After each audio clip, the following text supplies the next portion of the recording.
Alors nous sommes prêts à commencer maintenant, si vous pouvez vous asseoir, et puis pour que nous puissions commencer, certains ont couru ici et certains trottinent ici. Il va falloir qu'on raccourcisse ces déjeuners. Nous vous souhaitons la bienvenue cet après-midi à la session plénière et nous espérons que vous allez l'apprécier. Ce va être un différent type de session. Nous avons 3 experts sur l'estrade et nous allons en faire bon usage pendant ce programme. Le thème de notre conférence est la religion, le droit et la stabilité sociale. Lors de la première session, hier soir, je pense que nos collègues ont fait un bon travail pour nous présenter l'interaction de ces 3 valeurs. Mais ils ont largement utilisé la présomption qu'il y a une telle chose comme le droit international. Bien sûr, il n'y a aucune loi comme la telle jusqu'à ce que la nation adopte une telle loi. Ce devrait être une bonne pratique et nous devrions en parler, mais de quelconque manière, ceux qui ont attrait à cela l'appellent le droit international. Aujourd'hui, le panel est différent. Ce qui est important pour eux, ce n'est pas le droit international, parce que c'est eux qui doivent appliquer la loi, l'état de droit qui a été adopté par leur pays respectifs. Alors, le panel ici va se concentrer sur l'interaction de ces 3 valeurs, mais du point de vue d'un juge, qui est de renforcer la loi ou le droit dans leur pays. Qui est l'état de droit du pays et les lois adoptées par ce pays du point de vue constitutionnel. Et c'est ce qu'ils doivent faire du point de vue de leur serment. Ils sont un peu restreints là-dessus. Je pense que cette restriction est appropriée afin que nous puissions adresser la réalité de ce à quoi font les juges lorsqu'ils ils ont affaire à cela. Nos panélistes ici représentent différentes histoires et différentes lois et différentes stabilités sociales.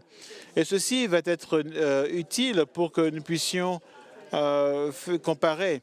Par exemple, les Philippines étaient dominées par 2 cultures et depuis leur indépendance, les Philippines ont développé une 3e avec leurs valeurs religieuses importantes et que l'état de droit soit établi à mesure que l'état de droit soit établi. Mais il y a d'autres histoires aussi. En Afrique du Sud, la stabilité sociale continue à être en mouvement après avoir délaissé les chaînes de l'apartheid. Mais cet effort est bien plus long encore. Le Nigeria est un pays en transition qui a plusieurs divisions entre l'islam et la chrétienté qui apporte beaucoup d'instabilité sociale. Et le pays persévère et s'efforce à établir un état de droit national. Nous avons ici nos 3 panélistes avec 3 pays différents et des contextes différents et des expériences différentes. Et je vais leur poser des questions auxquelles ils pourront répondre afin que nous puissions voir la différence entre les trois régions. Je vais vous dire tout de suite et honnête avec vous, ils ne savent pas quelles sont les questions, ils ne savent pas les questions que je vais leur poser. Je leur ai donné aucun indice. Si vous souhaitez en savoir plus sur leur pays, venez aux sessions en petits groupes. Chacun de ces juges nationaux a planifié de participer à ces sessions en petits groupes où ils parlent de leur pays, de leurs lois et de leurs défis. Et les personnes donc de l'Assemblée pourront donc leur poser des questions. Nous avons entendu beaucoup de choses ce matin sur l'Afrique du Sud et le défi qu'il a dans notre session en petit groupe. Et vous êtes les bienvenus. Après un moment où nous pourrons après avoir discuté ces questions, nous vous laisserons adresser ces questions. Nous vous rappelons que d'adresser ces questions à l'un des juges, à moins que vous souhaitiez que ça aille aux 3 juges, pas de discours, juste des questions. J'aimerais présenter mon panel ici. Je ne vais pas les présenter en entier. Comme vous savez, il y a la biographie dans votre livret.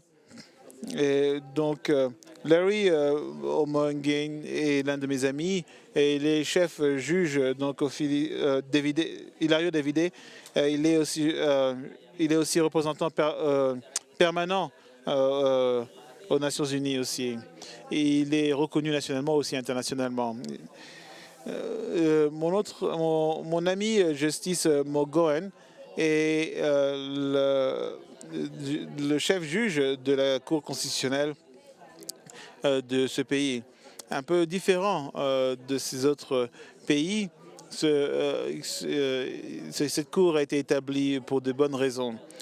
Mon autre bonne amie, Hélène Moronkeji Uguwunja, est la chef juge donc, du tribunal de la Cour d'appel au Nigeria pour le 9e circuit.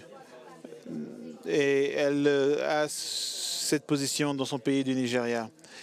Ce qui est remarquable à propos de cette femme, c'est qu'elle était veuve très jeune et elle a élevé 7 garçons qui sont tous éduqués et productifs dans la société. Et néanmoins, elle a pu surmonter tous ces défis et en allant au travers du système et de monter dans le système judiciaire. Hélène est vraiment l'une de mes amies les préférées. Alors notre thème maintenant, c'est la religion, le droit et la stabilité sociale. Et nous allons aller dans l'ordre de l'Afrique du Sud, puis ensuite des Philippines et puis une réponse du Nigeria. Les religions varient selon leur force et leur effet dans la société. Quelle est la situation dans votre pays en ce qui concerne la croissance, la décroissance de la stabilité sociale au niveau d'un point de vue religieux? Quand l'Afrique du Sud est devenue une démocratie constitutionnelle, il y avait une lutte contre les religions dans mon pays. Et pour diminuer l'influence des religions à l'époque, parce qu'il y a une... toutes les religions avaient participé à l'apartheid, mais depuis, la religion a retrouvé sa place et sa position, et donc le résultat est qu'elle grandit et occupe l'espace qui lui appartient justement. Il y a un agenda de régénération de la moralité en Afrique du Sud, et donc un mouvement vers l'unité malgré les différences des groupes religieux qui se joignent pour le bien commun, qui se joignent dans certains projets pour le bien commun du peuple sud-africain. Merci beaucoup de la question. Je dois antécéder la question avec ceci. Nous savons que l'histoire, l'état de droit dans les religions ou séparément, où la religion peuvent être les instruments les plus efficaces pour établir ou nourrir et promouvoir les stabilités sociales. Et d'autre part, d'acquiescer l'ordre ou le désordre. Le meilleur peut sortir d'une combinaison des deux. L'intégrité et l'indépendance de chaque élément. Les Philippines est dans une situation très particulière. Maintenant, la religion, comme je dirais,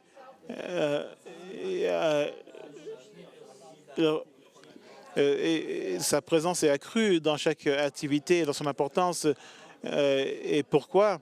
parce que notre Constitution pourvoit requiert à ce que il n'y ait pas des religions d'État, mais qu'il y ait aussi un exercice libre des croyances religieuses. Dans notre Constitution, je suis très fier de dire que la Constitution des Philippines est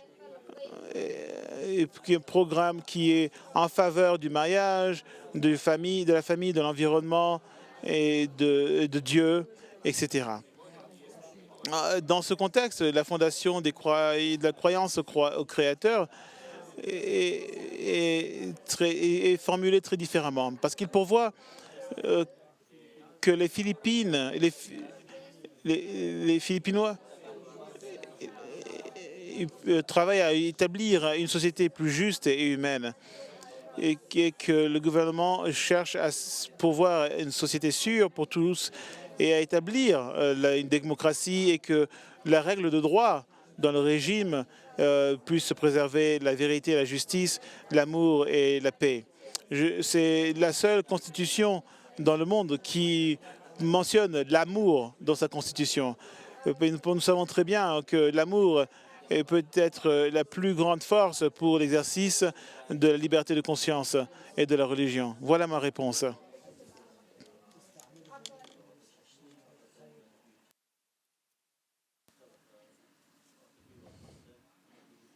Merci pour les questions et la gentille introduction. Le Nigeria est une démocratie constitutionnelle. Et les provisions de la Constitution incluent des provisions pour la liberté religieuse, la liberté de conscience. Ce sont les objectifs des droits de l'homme fondamentaux. Vous devez avoir confiance que nous avons une situation particulière maintenant, mais ça n'a jamais été ça ne s'est par le passé. Le Nigeria est multiethnique, multireligion. Et toutes les religions coexistent de façon bien organisée, sans acrimonie. Quand j'étais jeune et que j'ai reçu mon diplôme, je suis allée dans le Nord-Est pour faire un service à la jeunesse. Et ensuite, j'étais catholique. Et c'est dans le Nord-Est, au centre du Nord-Est, il y a une église catholique là où les gens sont en majeure partie musulmans. Mais Nigeria est un État ou un pays laïque. Mais il y avait une hésitation d'utiliser ce terme car nos frères et sœurs musulmans pensaient que la laïcité voulait dire sans Dieu. Mais tout montre que le Nigeria veut être un pays gouverné par le droit du pays et non par la religion des individus. Et cela a été l'attitude des tribunaux, que la question de religion soit séparée des questions juridiques. Quand les tribunaux ont à déterminer la question de religion par rapport aux droits des individus, les tribunaux ont toujours dit que le Nigeria n'a pas une affiliation religieuse particulière. Aucune religion n'est la religion d'État. Et nous sommes bien accommodés de ce concept. Et c'est le concept et toutes les entités devaient s'accorder et être en bonne entente. Il ne devait pas avoir d'encouragement d'une religion d'État. Et tout cela est est bien fondé dans la Constitution. Au Nigeria, nous pouvons revendiquer que nous sommes un État laïque. Merci, juge. Nous sommes tous connectés dans nos décisions. Nous devons répondre à l'état de droit. Et de temps en temps, elle a tendance à changer du fait de nouvelles législations, de changements constitutionnels ou de nouvelles idées qui surviennent ou qui n'avons pas vu auparavant. Nous devons appliquer la règle de droit pour répondre à ces problèmes, à ces questions, bien que ce soit statique, pas dans le sens où c'est la loi, mais c'est aussi élastique puisqu'elle doit diriger le peuple. Les religions ont leur influence et ce que j'aimerais savoir maintenant, c'est quel effet ont les religions dans l'état de droit? Pour autant que les religions ont un effet, et parce qu'elles sont importantes dans la société, dans votre pays, est-ce qu'elles influencent les changements dans l'état de droit du fait de leur doctrine religieuse ou de leurs croyances religieuses? Oui, encore, pouvez-vous commencer? Merci. Parce que la liberté de religion est accordée dans la Constitution.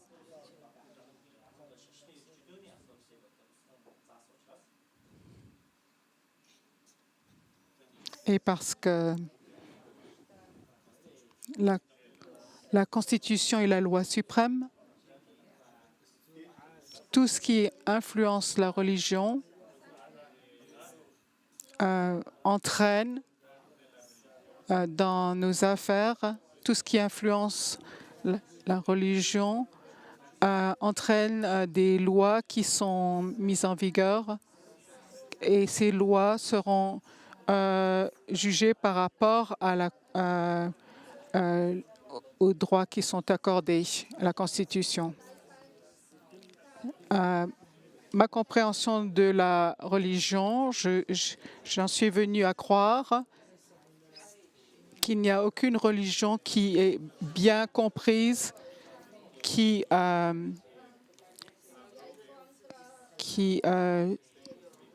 est d'accord avec ce qui est en conflit par rapport au bien commun du peuple.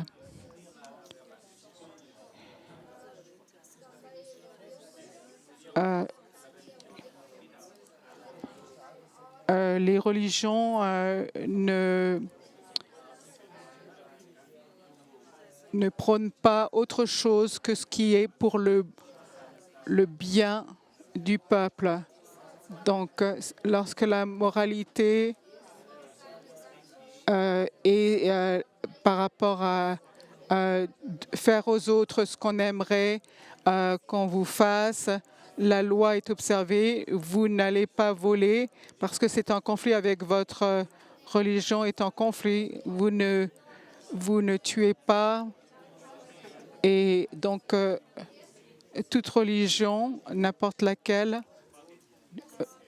vous fait faire en tant que citoyen ce qui est en ligne avec les droits fondamentaux de l'homme qui se trouvent dans la Constitution. Donc, nous avons cherché à être assistés en encourageant l'observation de l'état de droit. Voilà. Et c'est ce qui se passe depuis que l'Afrique du Sud est une démocratie constitutionnelle. Du fait de la clause de non-établissement et de l'exercice libre et du fait que les croyances soient protégées par la Constitution elle-même et que aucun bénéfice ne peut être donné à les religions elles-mêmes sans distinction et promouvoir l'intérêt commun. Je dirais que l'état de droit est même renforcé par la religion elle-même. Maintenant, nous avons certaines définitions concernant l'état de droit. Je me souviens très bien lorsque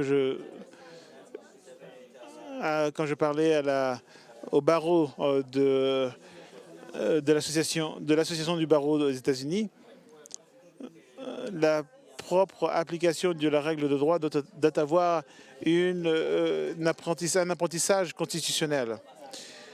Et ce que cela fait, ça nous permet de mettre en pratique la règle de droit.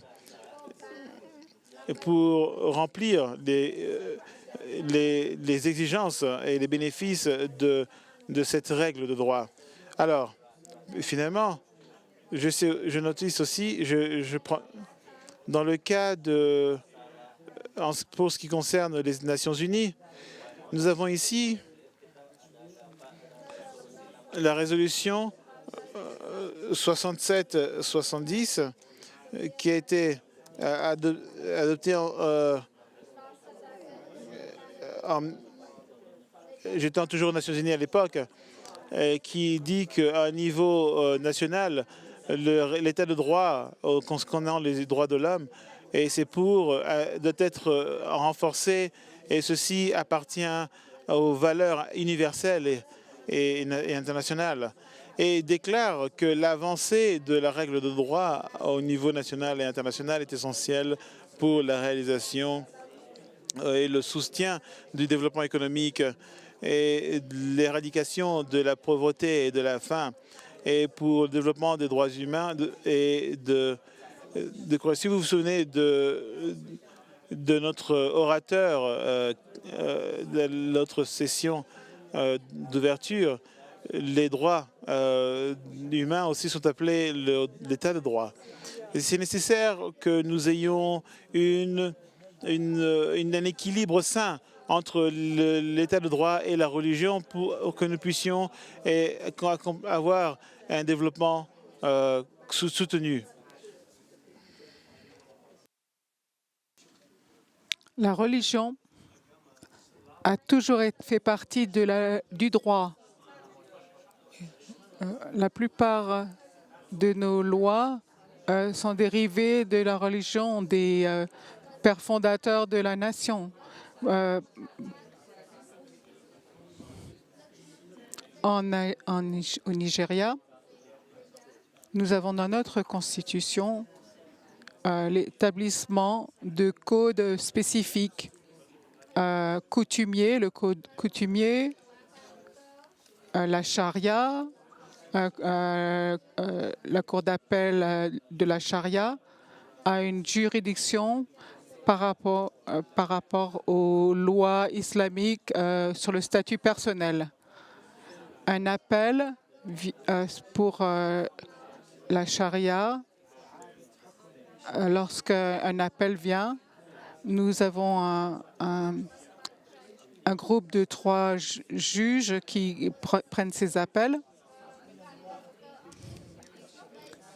Et bien que les lettres de la Constitution qui disent qu'il n'y a pas de religion d'État, la Constitution essaie d'inclure et d'avoir une supervision de la majorité des peuples, les animistes qui pratiquent le droit coutumier, les chrétiens et les musulmans.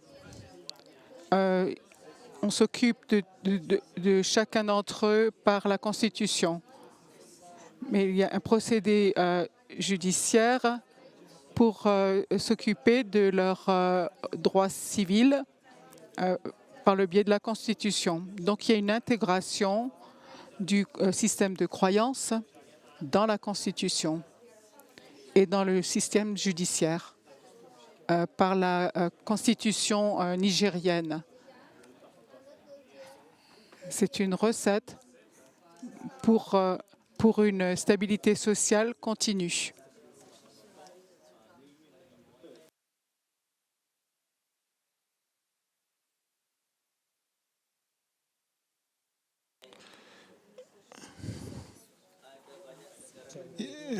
Yeah. Yes.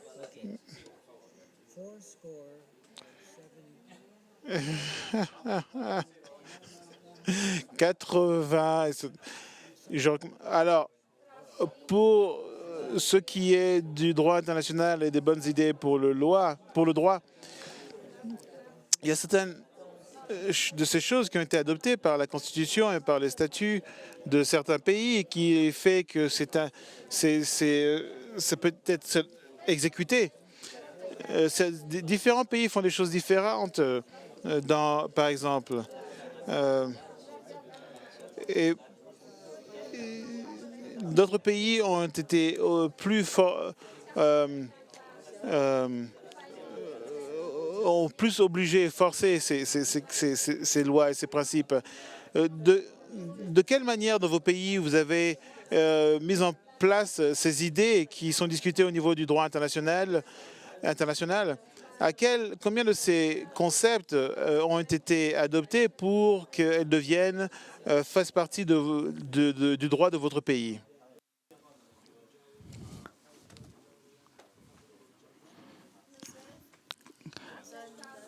Lorsque l'Afrique du Sud est devenue une démocratie constitutionnelle, le désir d'embrasser tout ce qui était progressif, qui était relié aux droits de l'homme, était très fort, si fort que tout instrument, presque tous les ou tout document de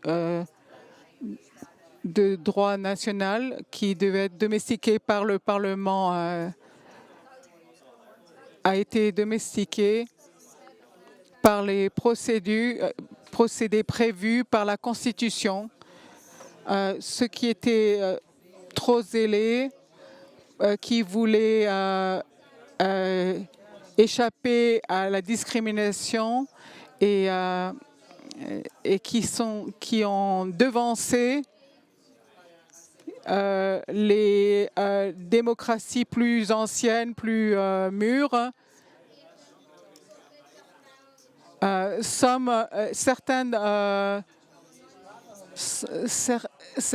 de ces démocraties regrettent et certaines peines regrettent que la démocratie ait fait tant de progrès. Et ces instruments, la plupart d'entre eux, dont vous parlez, ont été domestiqués en Afrique du Sud. Tout ce qui était possible a été fait pour agir en conformité avec eux. Mais maintenant, c'est peut-être devenu un défi pour les obligations qui découlent de tous ces instruments et de ces lois. Mais en général, l'Afrique du Sud a fait ce qui est requis d'un pays qui a fait de la loi internationale une partie de sa loi domestique. Ma réponse à cette question est assez simple. Je vais juste lire la provision de la Constitution dans l'article 2, une déclaration des principes concernant les règles d'État. Alors, ça dit, les Philippines est un instrument avec ces lois.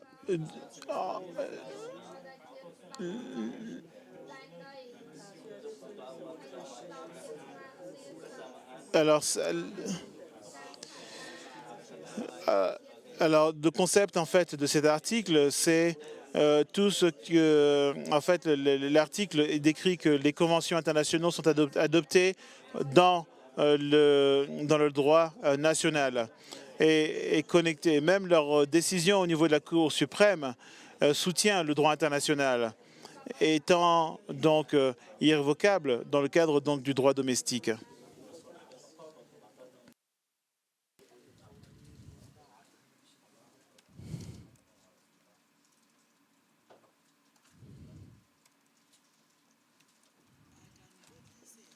Je peux dire avec hardiesse que la constitution nigérienne est la réalisation de la Magna Carta, de l'article 18 et 19, de la Déclaration des droits de l'homme. Et elle a été adoptée à Nairobi en 1986 et domestiquée par la promulgation d'une charte africaine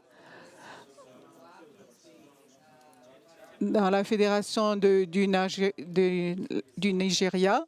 Donc, ayant dit cela, comme mon frère d'Afrique du Sud qui vient de le dire,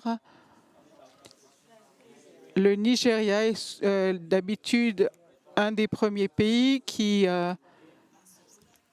va souscrire aux traités internationaux et pour les domestiquer.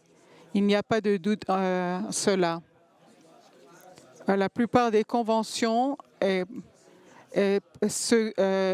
celles qui sont reliées aux droits de l'homme fondamentaux, le Nigeria y a souscrit et les a domestiqués. La Constitution est basée sur la cristallisation de toutes ces provisions reliées aux droits fondamentaux de l'homme. Je veux dire que sous cet aspect, le Nigeria a un fondement ferme et sain. Merci. Pendant cette conversation, au cours de cette conversation, nous avons parlé de certains objectifs, supposant qu'il y ait des objectifs entre le droit et la religion et la stabilité sociale. J'aimerais que vous présumiez que, dans le cadre de cette question, que la stabilité sociale est un objectif désirable, que c'est bien pour le peuple d'avoir la stabilité dans leur vie. Avec cette présomption, dans votre pays, comment voyez-vous comment est-ce que vous voyez que la religion et l'état de droit aident à atteindre cette stabilité? Ou voyez-vous d'autres moyens par lesquels la religion et l'état de droit nous éloignent de la stabilité sociale? L'Afrique du Sud a été caractérisée par l'instabilité sociale avant de devenir une démocratie constitutionnelle. Et c'était le cas parce que la religion et le droit ont conspiré pour créer une injustice sociale chez certains groupes d'Africains du Sud. Et l'instabilité qui en a résulté de cette manipulation du droit et de la religion, et ça s'attache seulement aux personnes noires. Alors, le nombre de groupes ethniques en Afrique du Sud ont été attribués leur propre pays. Cela ancrait la perception que les populations noires étaient des nations différentes, et c'est pour ça qu'il y a eu des tensions qui se sont développées seulement entre un groupe africain et un autre groupe africain. Ceux qui étaient promus au travail, il y avait des grèves et on pensait qu'ils n'étaient promus que parce qu'ils appartenaient à ce groupe ethnique. Par exemple, ceux qui appartenaient à des groupes d'Indiens qui étaient le deuxième ou troisième classe de citoyens. Et donc, si les Noirs et les personnes de couleur et les Indiens ont ressenti le choc de ce système oppressif, et donc l'instabilité survenait à cause de la tension entre les Blancs et les Noirs. Il y avait des grèves sans fin qui ressemblaient à des mouvements syndicaux, mais non, c'était des mouvements politiques. Et les gens perdaient leur emploi, et donc vous pouvez vous imaginer le genre de vie qu'ils vont avoir. s'ils n'ont plus de travail. Donc l'instabilité était l'ordre du jour parce que la religion a été manipulée pour suggérer que vous êtes un peuple condamné. De Genèse 9, vous êtes les descendants de Noé, vous êtes digne d'une position d'asservissement pour le reste de votre vie. Donc les lois qui en dérivaient, qui étaient condamnées à la servitude perpétuelle, étaient discriminées.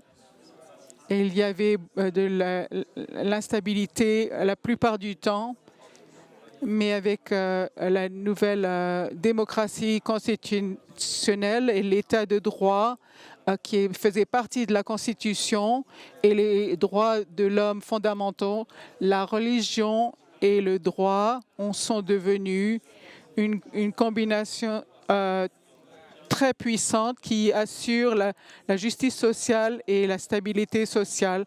Il y a très peu d'espace pour qu'une religion soit pratiquée et que le droit soit appliqué d'une façon pour que ça n'œuvre pas pour le bien commun de la population.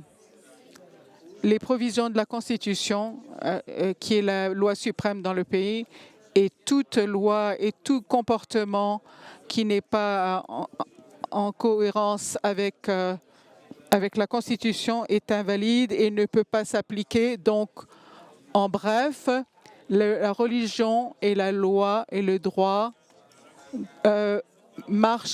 fonctionnent très bien ensemble. Donc, nous pouvons jouir de la stabilité sociale jusqu'à présent, mais nous avons bien sûr des défis à relever, comme les autres. Je vais avoir une réponse assez longue à cette question. J'ai soumis un article qui parle de la gestion exceptionnelle des Philippines pour séparer l'État et la religion concernant la liberté religieuse. J'ai été informé que ceci sera donc disponible sur le site. Donc je vais vous donner deux devoirs, d'aller sur le site internet et de regarder cet article. Entre-temps, je vais répondre à cette question de cette manière. La concept de religion et de liberté religieuse, la séparation de l'Église et de l'État, fait partie des normes constitutionnelles. Cela requiert donc des participations d'État pour considérer et pour appliquer et réaliser ces normes chaque fois que les décideurs ont des questions de politique, de controverses juridiques. En bref, l'État est nécessaire pour gérer les questions religieuses, que ce soit donc des questions entre le domaine de la politique, du droit et de l'arbitrage. Comment est-ce caractériser la liberté religieuse aux Philippines et comment faire que les acteurs étatiques, en particulier dans la Cour suprême des Philippines, approchent ces questions concernant la liberté religieuse et l'état des relations de l'État entre l'Église. Comment les acteurs et les personnes religieuses contribuent à la formulation des politiques gouvernementales qui portent sur la croyance religieuse. Ceci est très important pour pouvoir atteindre donc les deux. Donc, la stabilité sociale. Alors, aux Philippines, le gouvernement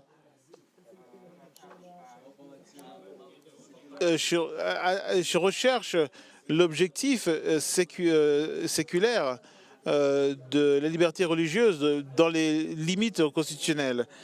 Les constitutions philippinoises adhèrent à la neutralité bénévolente pour accommoder les faciliter le développement des religions, pas pour favoriser, mais pour permettre les individus et les groupes à exercer leur religion sans restreinte.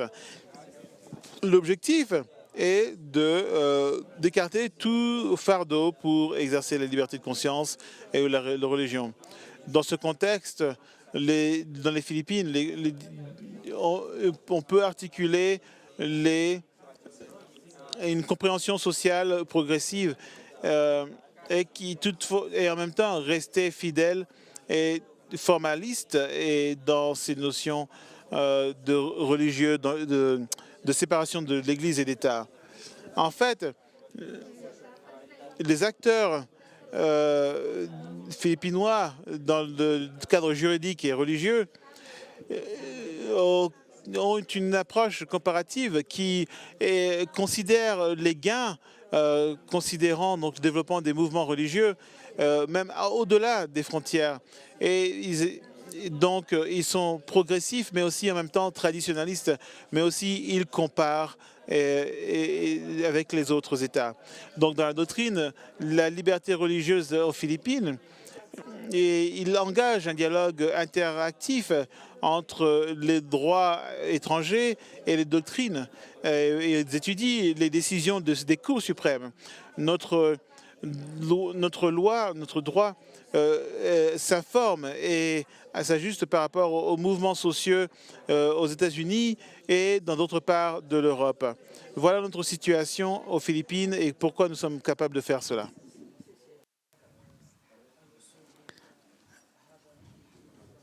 Au Nigeria, il n'y a jamais eu d'acrimonie et de tensions religieuses. Tout a commencé en 1999 quand les hommes politiques sont venus. Même dans les administrations passées. Mais pourtant,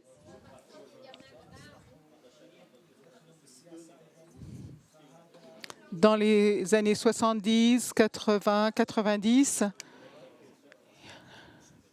des enfants bien éduqués venaient de bonnes familles musulmanes et de bonnes familles chrétiennes.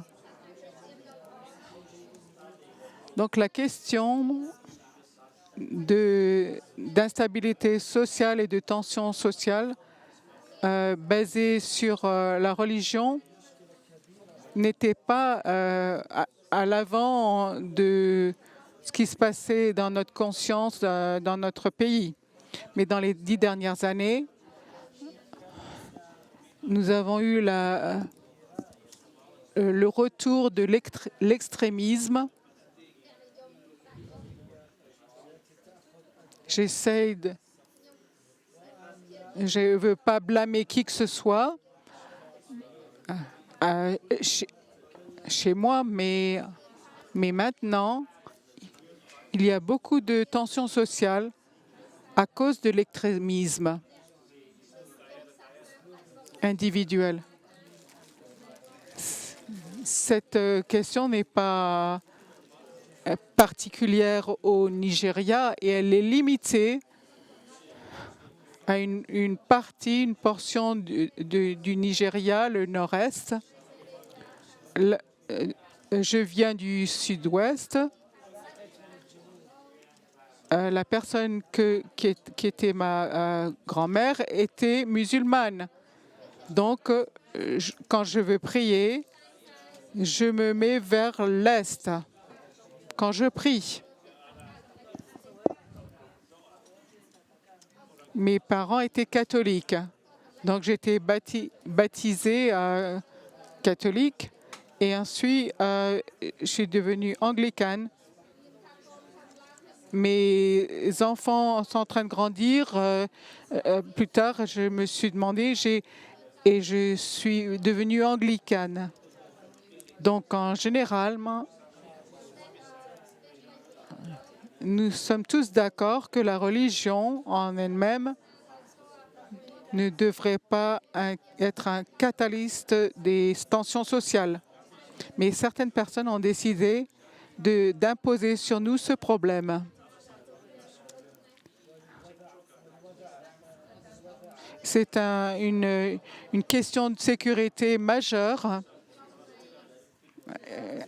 à cause des terroristes dans le nord-est de notre pays qui violent l'intégrité du Nigeria. Donc, de cette façon, il y a cette forme de tension sociale qui a été apportée par la soi-disant religion. Mais en général, dans la vie de tous les jours, au Nigeria, je travaille et je n'ai jamais eu à faire face. J'ai marché dans le nord avec des musulmans et je n'ai jamais eu à faire face à toute forme de discrimination parce que je suis chrétienne. Cela n'est jamais arrivé et je peux le dire pour la plupart des Nigériens. Dans la vie de tous les jours, il n'y a pas de tension basée sur la religion. Je ne pourrais pas dire nous n'avons pas de tension basée sur des groupes ethniques. Mon village devrait avoir cette rivière. Donc, je vais combattre avec votre village pour cette rivière. Mais ce n'est pas une cause majeure de préoccupation. Mais aujourd'hui, la cause majeure de préoccupation, je le dis en tant que conseillère parce que je travaille avec des personnes qui sont musulmans. Les Boko Haram qui tuent les Nigériens ne sont pas des musulmans dans le nord-est. Ils ne sont pas musulmans. Donc, si je suis d'accord avec eux, je ne dirais pas ça.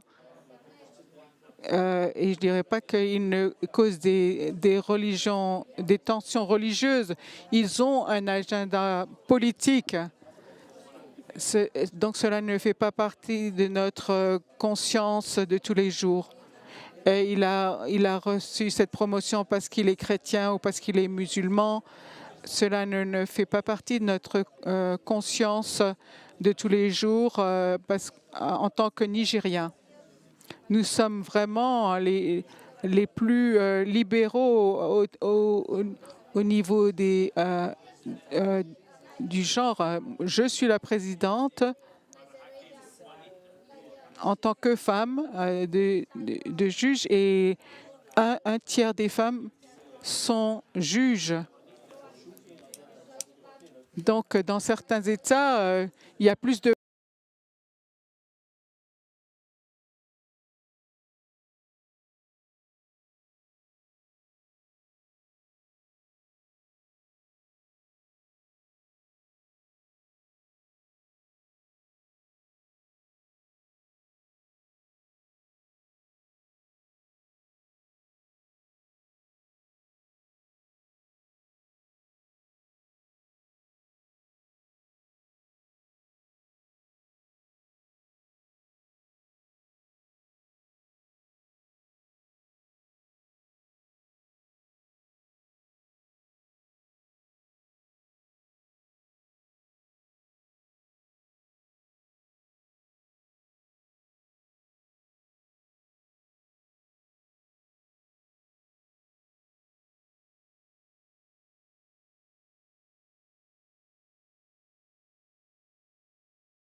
que vous appréciez. Toutefois, de la manière dont mes collègues ont répondu questions auxquelles ils n'étaient pas avertis. Cela vraiment vous montre comme ils se sont bien préparés pour ces présentations au travers de décennies de service en tant que juge et ayant eu de grands accomplissements. Ils sont bien préparés pour attaquer des questions qui peut-être nécessiteraient beaucoup de jours, de semaines de préparation pour la plupart d'entre nous. Avec cela à l'esprit, donc, ils sont prêts à une autre rafale de questions que vous pourriez avoir.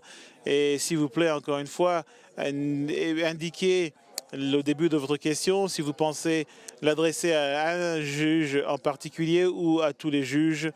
Et nous avons des micros là-bas à l'arrière, et puis nous avons une personne derrière, et puis la deuxième personne ici, deuxième rangée. J'ai 2 questions.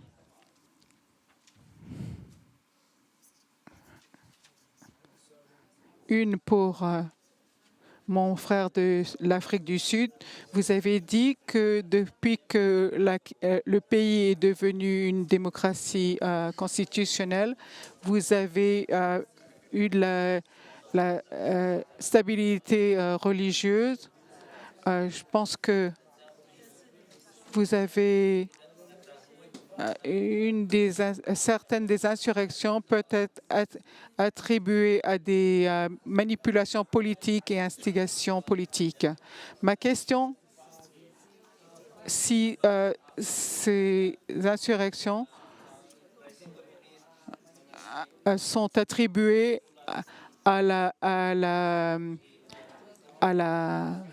il y a eu deux événements, des tueries en masse et et ensuite je vais parler la première question. On va d'abord répondre à la première question pour qu'ils puissent se rappeler de ces 2 événements qui ont eu lieu récemment de violence. On va d'abord répondre à la première question pour ne pas oublier ce qu'elle est. Alors, si j'ai bien compris, ce qui était suggéré, c'est que la manipulation politique a amené à une instabilité sociale. Je n'ai pas vraiment bien communiqué mes pensées. Je ne pensais pas vouloir dire cela. Laissez-moi gérer la question que vous avez, répondre à la question que vous avez présentée. En ce qui concerne le massacre de Marligana, est-ce que la religion a eu un rôle dans cela? Est-ce que le droit, l'état de droit avait un rôle là-dedans? Non, et je vais vous l'expliquer pourquoi. Il est devenu nécessaire d'établir une commission judiciaire pour investiguer pour ces déclarations. Et ma collègue a depuis émis des recommandations et suggestions qu'il y a des soucis concernant donc la gestion de notre police, de la police sud-africaine, les serviteurs de l'ordre public qui doivent être investigués. Que notre commissionnaire international est quelqu'un qui est fait pour la position. Parce que précisément la requête et l'enquête montrent qu'il y a peut-être on n'a peut-être pas la bonne personne dans cette position et une autre personne aurait peut-être mieux géré la situation. Alors, en dépit de me répondre, de me répéter, le droit et la religion n'ont aucun rôle à jouer dans ce qui s'est produit de manière malencontreusement. Les principes directeurs de la religion de l'État de droit qu'ils offrent et la crainte à Dieu et que notre loi pourvoit des circonstances dans des situations comme celle-ci, une attitude qui pour gérer des atrocités comme celle-ci, comme le massacre Maragana. Ceci a vraiment l'air d'un acte criminel. C'est pour cela qu'il y a des charges criminelles qui sont considérées au niveau au niveau de la prosécution nationale, et c'est là ce qu'ils explorent en ce moment. La xénophobie, encore une fois, les attaques contre les étrangers en Afrique du Sud, il n'y a pas si longtemps, n'a en aucune manière été influencé par aucune religion et d'aucune manière ça a été consistant avec les législations qui s'appliquent en Afrique du Sud. Donc l'instabilité qui est obtenue à ce moment-là est en fait, si toute autre chose, une manifestation de la faille d'avoir préparé le peuple aux principes religieux et aux affaires qui ont trait à la loi, et une fidélité à la loi et à la Constitution de l'Afrique du Sud, tandis qu'ils recherchent la manière dont on peut se relater aux autres. Alors, dans notre Constitution, il est dit, dans notre préambule, que l'Afrique du Sud appartient à tous ceux qui y vivent. Ça ne dit même pas les citoyens. Vous avez juste besoin d'y vivre pendant un moment.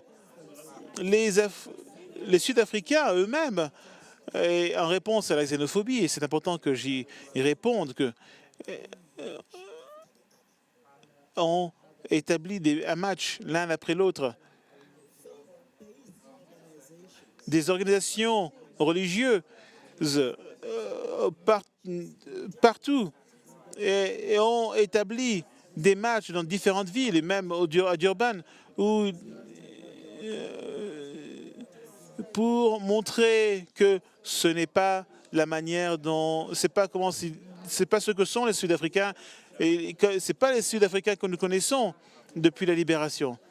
D'autres pays, même en Europe, qui ont été assez gentils pour nous accommoder, pour nous pourvoir, nous donner de l'éducation, Donc nous serions les derniers à attaquer les autres, compte tenu des circonstances hors de leur contrôle, de venir dans notre pays. Il est important de dire que la perception qui tourne autour, et c'est cette perception qui tourne autour dans certaines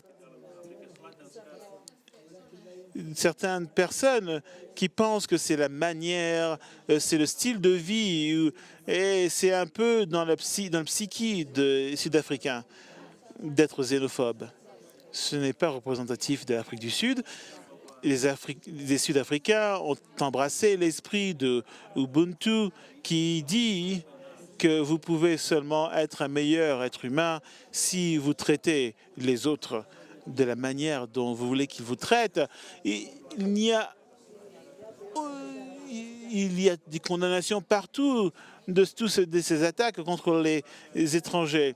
Et une réflexion propre de cette situation peut aider tous ceux qui vivent près de ces développements pour se rendre compte que beaucoup de Sud-Africains ont des raisons de tracer ces développements à certaines personnalités, déclarations de certaines personnalités de notre nation.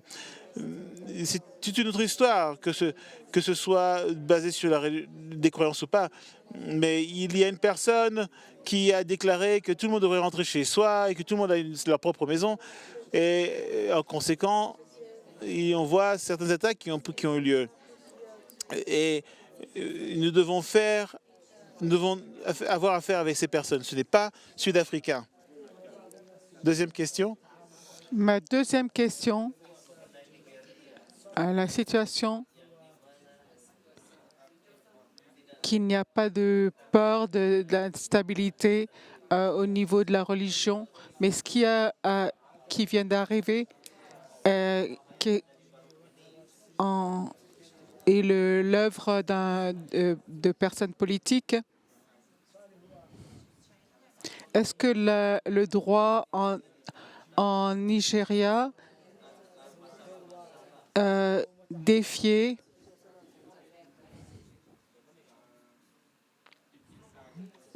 oui. Il y a une différence entre l'exécution de exécuter la loi et puis faire justice. Ce sont deux choses différentes. Si l'exécutif ont des problèmes d'exécution, nous tous deux, nous connaissons la réponse à cela. Le problème a été au-delà de ce que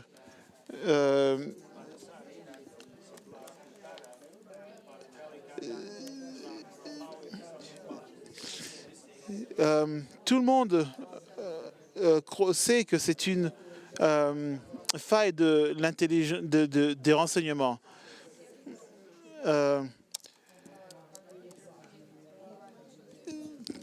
Personne ne sait quelle serait la solution. Nous parlons de la police, de l'exécution. Je ne suis pas dans une question, je ne suis pas dans une position où je peux répondre pour la police.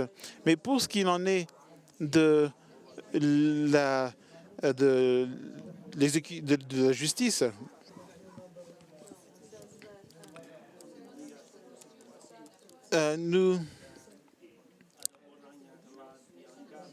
l'exercice de la justice, nous avons des situations où les gens ont été kidnappés, comme les filles qui ont été kidnappées. Certaines ont été violées par des hommes différents, certaines ont été maltraitées par d'autres hommes, certains qui sont des docteurs, des pharmaciens, et sont kidnappés et sont forcés à traiter les terroristes dans leurs différents camps.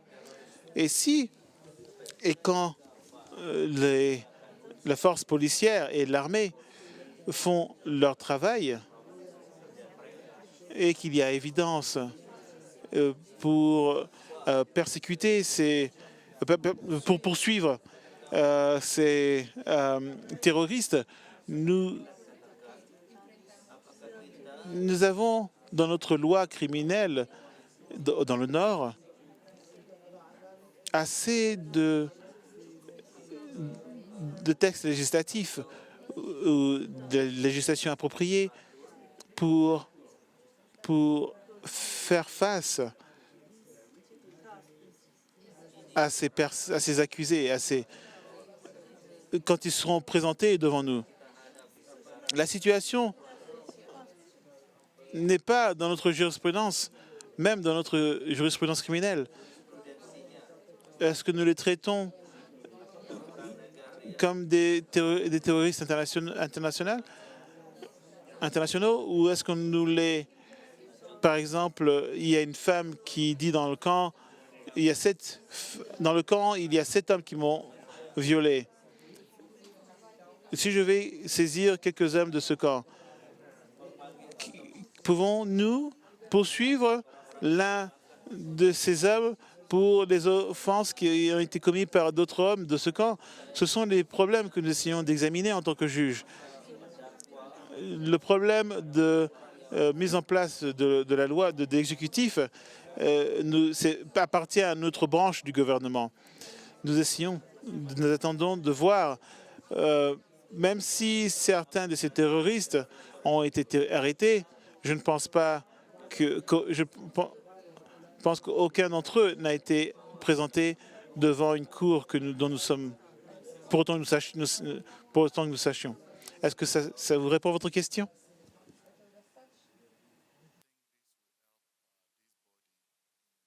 Je pense que cela va aider ce groupe à comprendre ce qui se passe au Nigeria.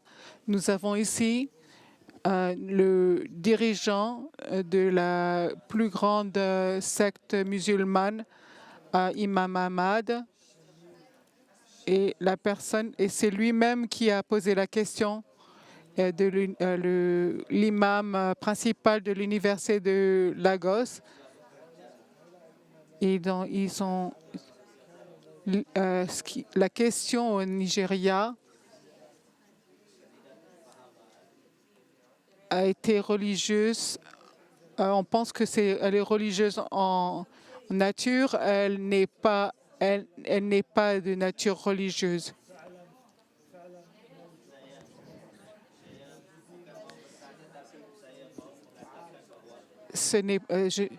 Vous n'avez pas de questions. Donc, au prochain, s'il vous plaît.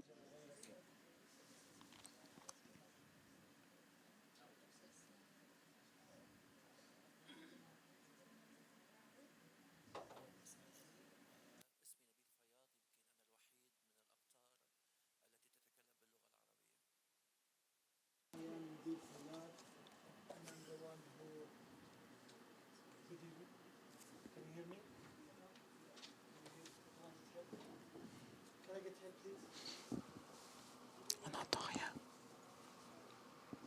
Do it again. Push.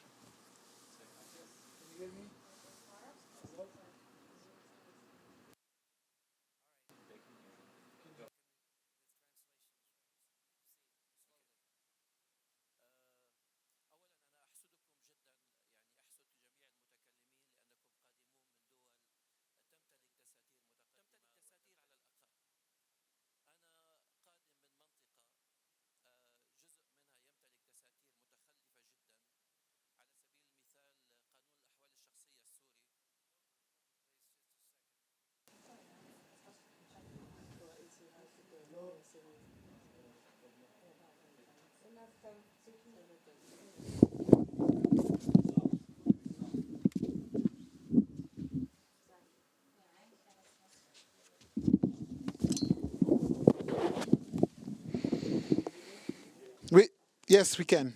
We can hear.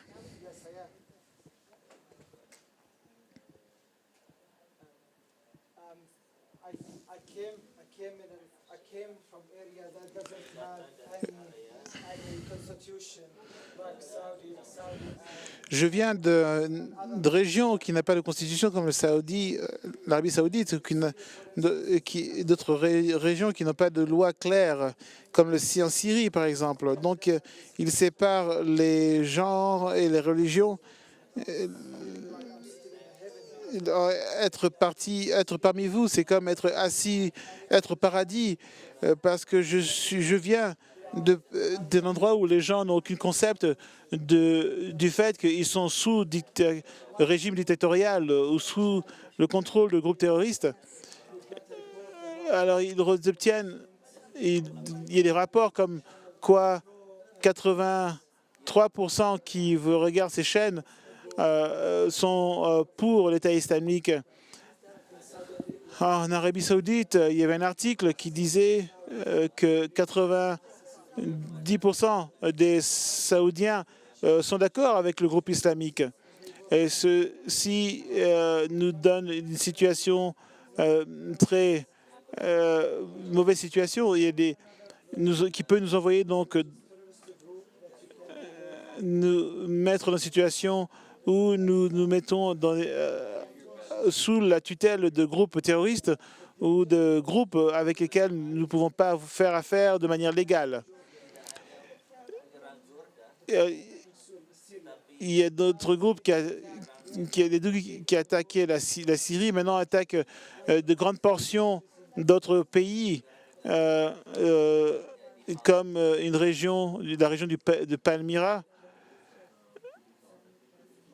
l'un des sites les plus anciens sur Terre.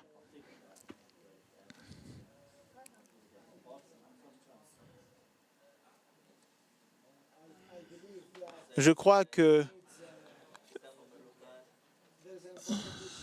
il y a une grande question ici. Comment pouvons-nous développer des lois et des institutions Euh, je suis le seul dans ce groupe qui peut parler arabe. Je suis le seul. Personne n'a pu être inclus de l'Arabie Saoudite ou d'autres endroits. Pouvons-nous faire part de cette expérience de nation à nation, parmi les nations arabes, parce qu'ils ont besoin d'être exposés aux droits humains et d'être exposés à la Constitution et d'être soutenus.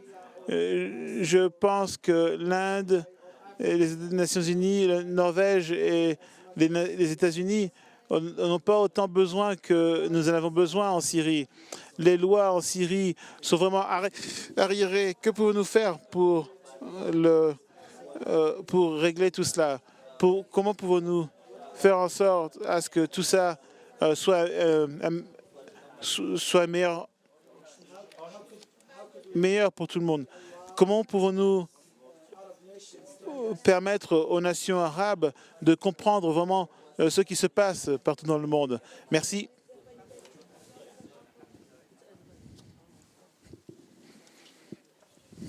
Ce sont des questions très, très importantes et nous attendons les réponses. Merci, mon frère. Vous savez,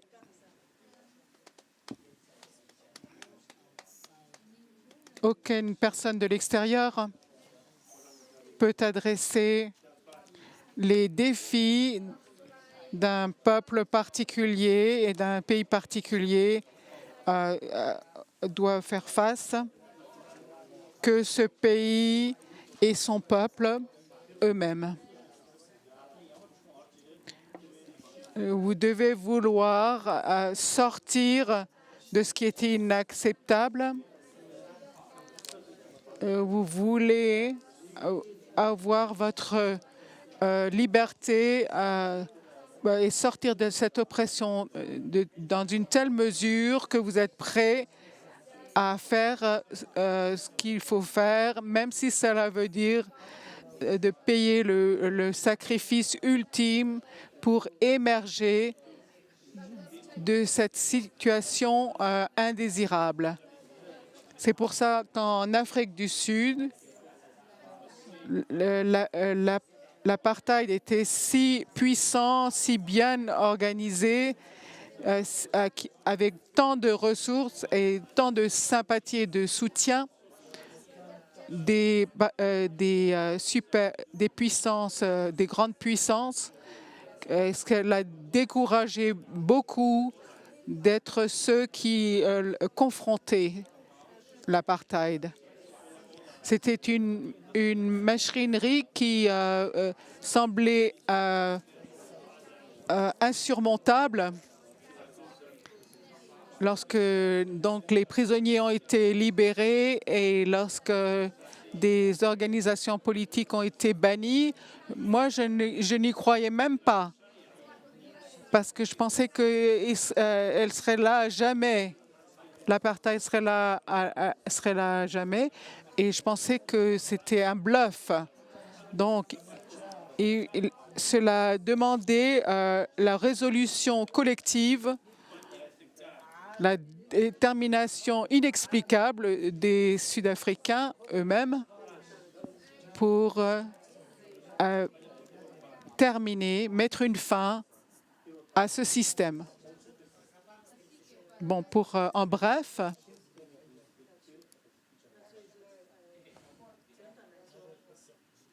tout pays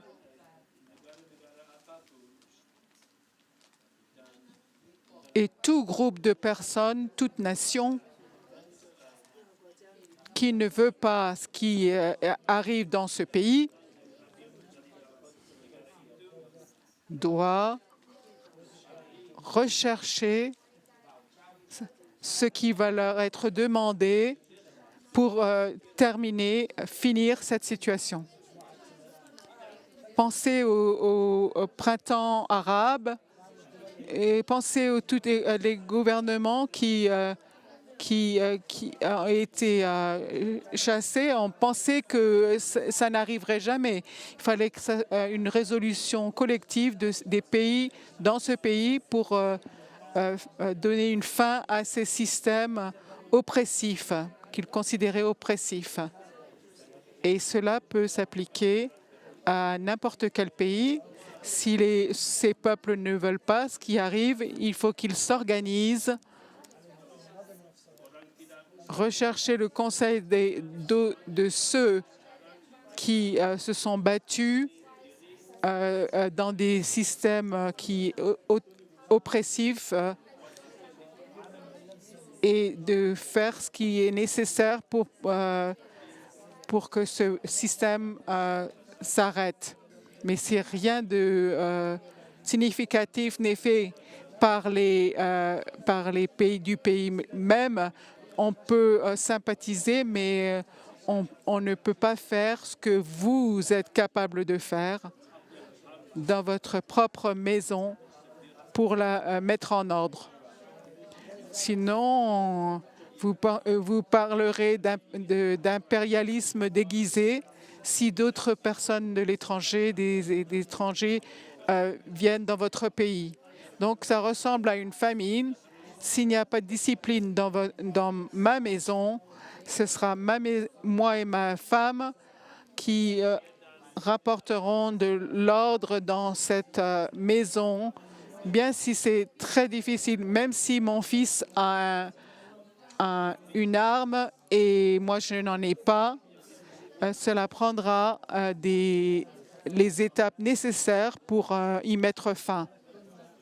Mais sinon, cela persistera.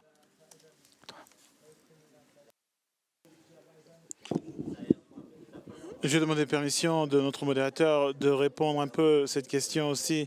Ça s'applique non seulement à l'Afrique, mais aussi à tout autre pays. Il y a des nations, bien sûr, qui n'ont pas de constitution. D'un point de vue traditionnel, mais ils fonctionnent sous certains principes de droit. Et je ne sais pas, je ne connais pas bien le contexte qui a été mentionné, mais il y a des solutions à ces maux qui existent. Nous avons les Nations Unies, par exemple, et il y a certaines questions qui sont présentées au niveau des Nations Unies comme des conventions et des résolutions. Et donc, il pourrait y avoir donc un appel auprès des Nations Unies. Mais nous avons aussi un problème au niveau des Nations Unies, et ça concerne le Conseil de sécurité, qui a le pouvoir de veto, le droit de veto, où les membres permanents qui essayent d'éviter toute action à prendre pour résoudre certains problèmes d'un but sécuritaire. Et c'est pour cette raison que lorsque j'étais aux Nations Unies, de 2007 à 2010, j'étais un des avocats, des supporters des chartes des Nations Unies et de ses provisions. Et les Philippines ont soumis des propositions complètes pour des réformes au Conseil de sécurité. Et l'une de cela, c'est d'enlever ce droit de veto éternel et de faire des changements. Vous savez, c'est très difficile parce que cela requérait que ces États membres d'agir de leur propre chef. Mais j'ai eu d'autres propositions, mais même jusqu'à maintenant, pendant beaucoup d'années, les règles des conseils de sécurité sont toujours des règles provisionnelles. Il n'y a aucune signification dans des règles provisionnelles pour les pays qui émergent dans la démocratie ou qui sont en plein développement. Je crois qu'on a besoin d'adresser cela, de présenter cela au niveau du corps organisationnel des Nations Unies. Merci. Je pense qu'avant d'aller trop loin pour résoudre peut-être que vous pourriez centrer vos questions sur les questions qu'ont relevé les membres de notre panel.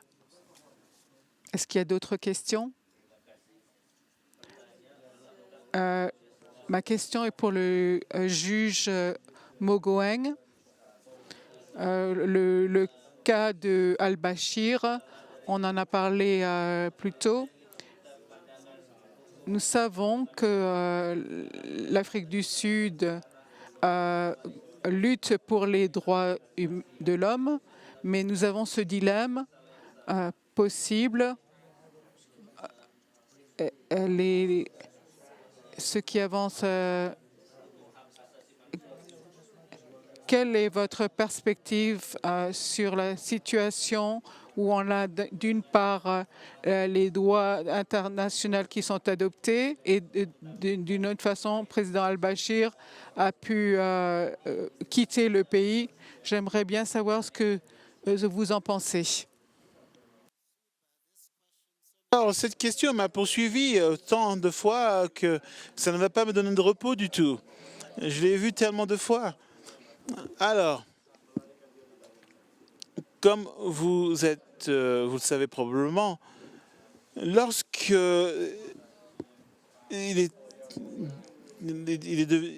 était évident que l'un des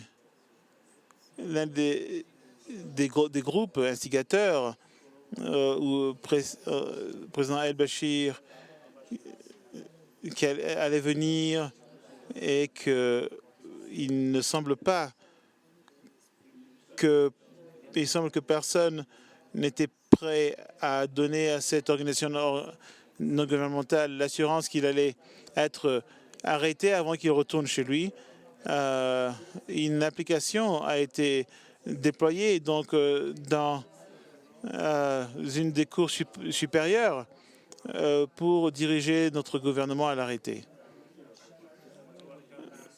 Cela, néanmoins, malgré cela, il a pu repartir du pays et ceci est devenu en fait un sujet de l'état de droit.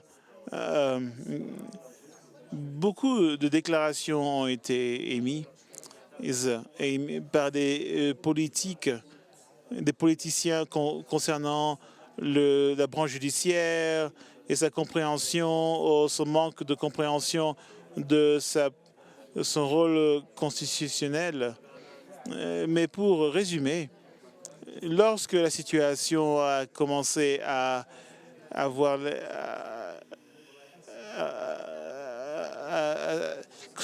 semblait être ingérable avec les différents tribunaux supérieurs et de mettre en place la meilleure manière d'arrêter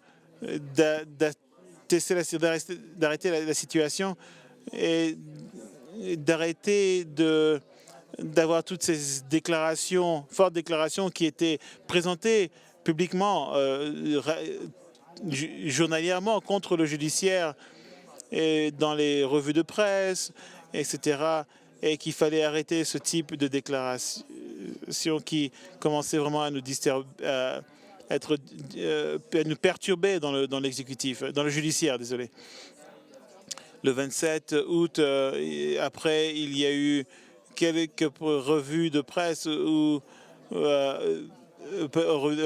conférences de presse où le président a pris les questions des médias où il y a eu un point de la réunion, il a dit vraiment que l'exécutif obéira à tous les ordres judiciaires, comme c'est le cas dans l'article 65-61 de notre Constitution. Alors, je dis évidemment parce que ce problème de faire appel à la Cour supérieure d'appel a été émise, a été rejetée par la Cour supérieure et il y a une autre pétition pour entendre la cause. Mais je suis certain que l'une des cours d'appel le soutienne ou pas. J'aimerais bien vraiment faire partie du panel lorsque ceci viendra sur la table. Et donc j'en parle un peu avec un peu de détails. Mais pour que personne ne mettre une application, une demande pour mon retrait après cela. D'autres questions? Ma récusation. Alors, j'ai pas fait ça. Alors, j'aimerais d'abord laisser dire à mes collègues au revoir, demander à mes collègues s'ils voulaient ajouter d'autres points en réponse sur d'autres choses.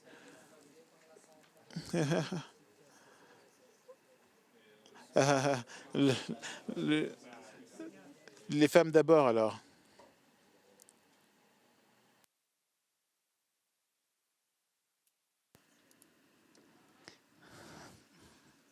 Je voudrais dire simplement que le système judiciaire au Nigeria est très actif. Nous avons eu des questions déterminées, des questions de jurisprudence, de droit et de religion. Et invariablement, l'état de droit et la lettre même de la Constitution a été maintenue en opposition aux sentiments religieux. Et il y a un effort conscient, excepté où le tribunal doit administrer la charia, par exemple, doit assurer que les lois laïques et de droit commun est applicable. Pour la plupart, ou appliquées par rapport aux sentiments religieux, mais parfois le code d'action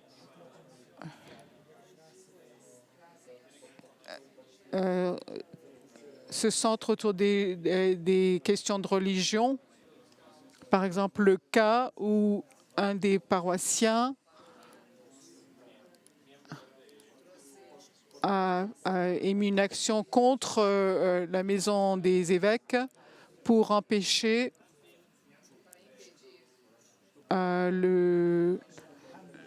l'intronisation de l'évêque de Lagos par l'archevêque du Nigeria.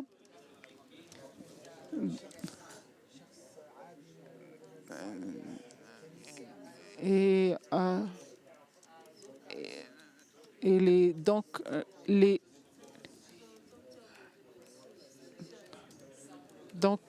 y avait une différence entre les lois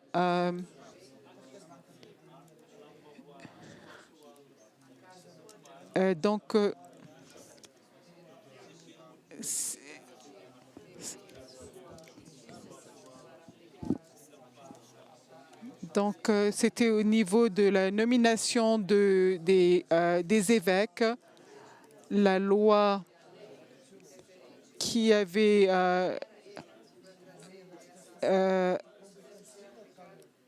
où il fallait décider quel genre de loi devait être appliquée, la loi canonique ou la loi... les tribunaux essayent d'éviter de s'impliquer dans des questions religieuses où ils doivent prendre une position qui aurait l'apparence d'être engagés dans l'application de leurs croyances religieuses sur les lois laïques du pays.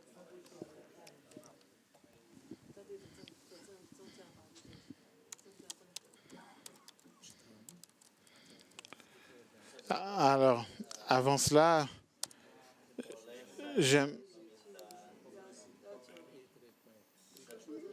j'aimerais renforcer ma requête que vous alliez donc sur le site du colloque, parce que vous avez mon article va adresser beaucoup de réponses là-dessus.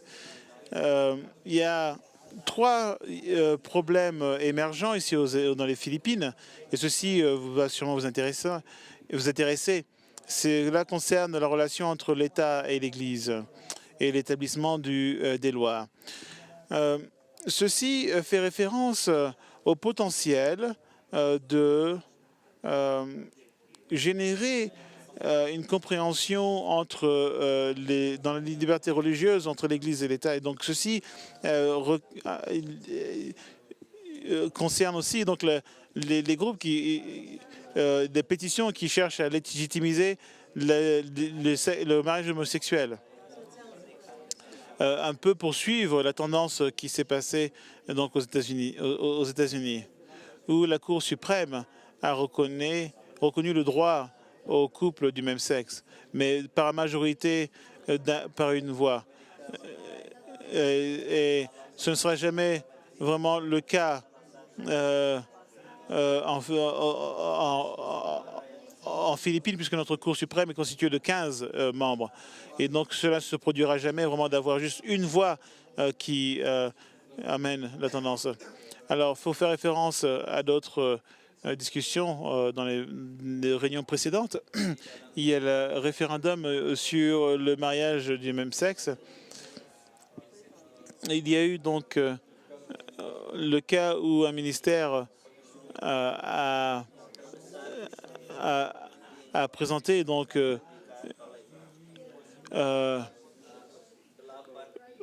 pour protester contre huit ministres qui avaient affaire à certains trafics dans les Philippines. Je n'ai pas très bien compris ce que c'était. Alors,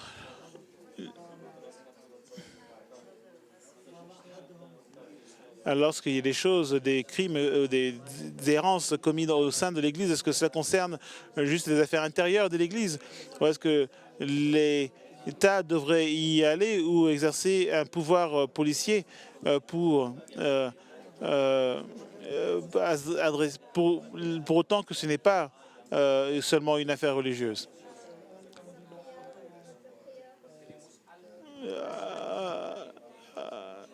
Alors, l'autonomie donnée à certaines régions musulmanes, j'ai mentionné plus tôt la loi islamique,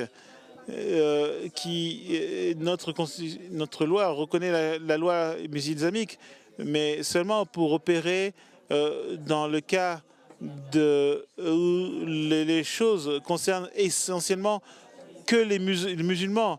Lorsqu'il y a donc des partis différents, des chrétiens entre les musulmans, cette loi ne s'applique pas.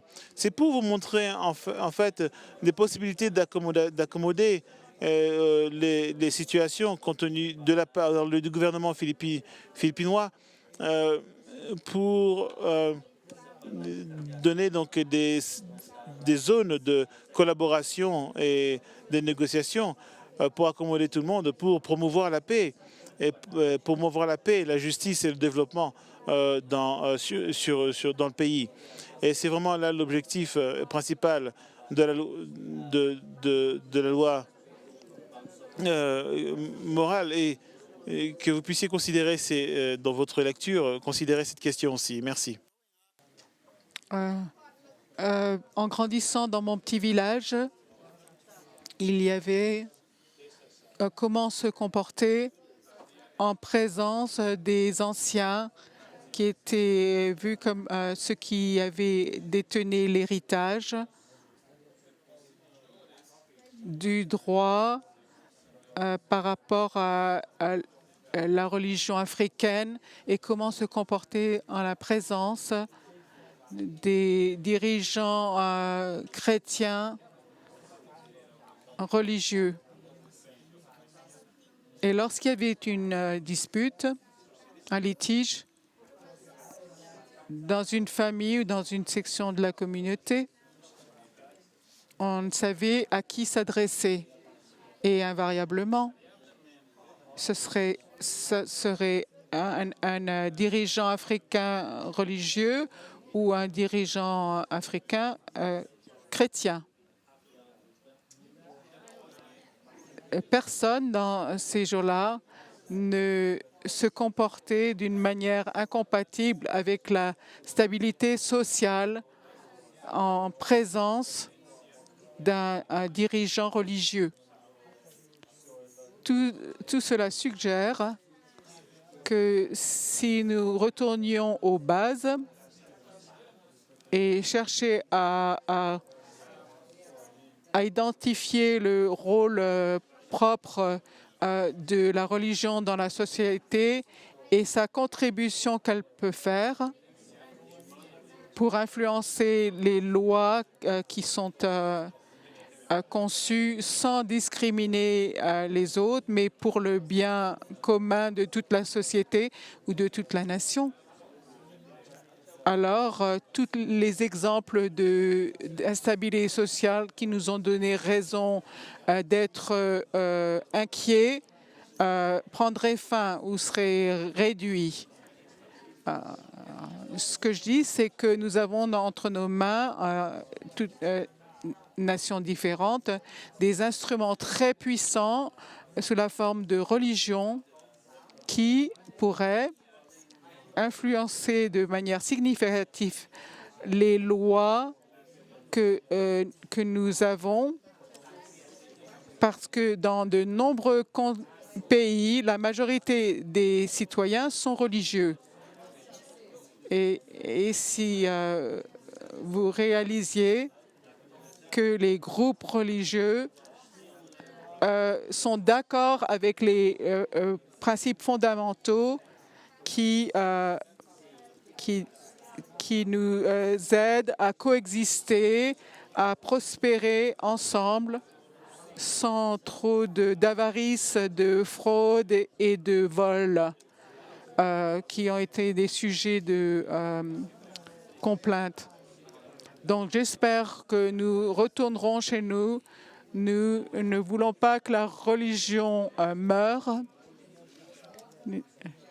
Nous ne voulons pas qu'elle ne devienne plus pertinente comme elle semble l'être ou le devenir.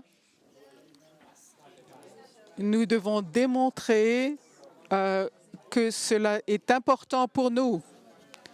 Et les gens ne pensent pas que c'est important jusqu'à ce qu'ils savent que vous vous préoccupez d'eux.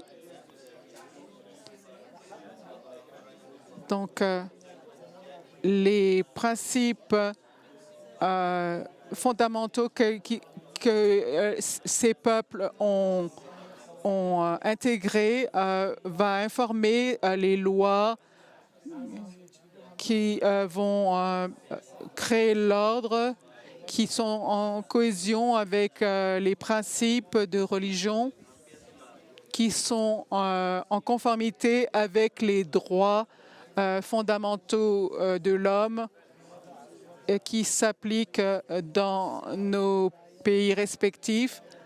Et je ne peux que remercier les organisateurs de ce symposium et de remercier mon ami juge Wallace de pouvoir être venu. Je pense que le monde ne sera jamais plus le même après cet événement. J'aimerais remercier mes collègues pour ces présentations merveilleuses. Ils ont répondu à de très bonnes questions et ils ont fait un bon et pour leurs réponses et pour leur résumé. Nous allons maintenant aller dans des sessions en petits groupes où vous pourrez éventuellement poser plus de questions à ces juges. Vous pourrez aussi entendre le chef juge de la République démocratique, de la République dominicaine, et nos collègues de Nigeria et de la Zimbabwe. Si vous voulez continuer ce dialogue avec d'autres juges, ces sessions en petits groupes vont être en bas et nous vous invitons à y participer. Nous avons maintenant avoir notre pause pendant 15 minutes et après quoi nous allons aller dans des sessions en petits groupes et ce sont des sessions merveilleuses. C'était une session merveilleuse là aujourd'hui. Ces juges ont non seulement ces problèmes dans des classes ou